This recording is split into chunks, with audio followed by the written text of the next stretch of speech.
করছি কবি মহাদেব সাহার একটি প্রেমের কবিতা, একবার ভালোবেসে দেখো। তুমি যদি আমাকে না ভালোবাসো আর এই মুখে কবিতা ফুটবে না। হ্যাঁ, এই মুখে কবিতা ফুটবে না। এই কণ্ঠ আবৃত্তি করবে না কোনো প্রিয় পংক্তিমালা। তাহলে শুকিয়ে যাবে সব আবেগের নদী। আমি আর পারবো না লিখতে তাহলে অনবদ্য একটি চরণ, একটু ইমেজ হবে না রচিত। তুমি যদি আমাকে না ভালোবাসো তবে কবিতার পাণ্ডুলিপি জুড়ে দেখা দেবে ঘুরি ঘুরি অনাবৃষ্টি খরা।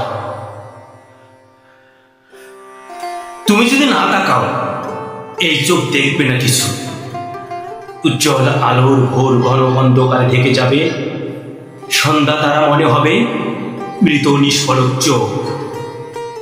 যদি ফিরে না তাকাও মর্মে আর পল্লবিত হবে না কবিতা।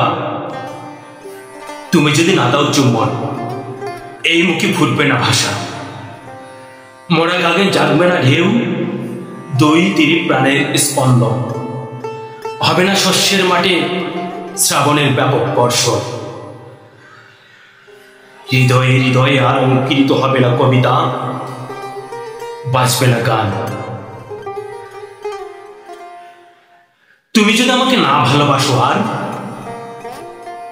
প্রকৃতই আমি আগের মতো পারবো না লিখতে কবিতা। আমার আঙ্গুলে আর খেলবে না জাদুর ঝিলি। এই সাদা পৃষ্ঠা জুড়ে ফুটবে না জই আর চাপা। একবার ভালোবেসে দেখো, একবার কাছে ডেকে দেখো, আবার আগের মতো কিভাবে ফুটায় এক লক্ষ একটি গোলাপ। অনায়াসে কিভাবে আবার অনুভূত করে সঞ্চারিত। একবার ভালোবেসে দেখো, আবার কিভাবে লিখি দুহাতে কবিতা।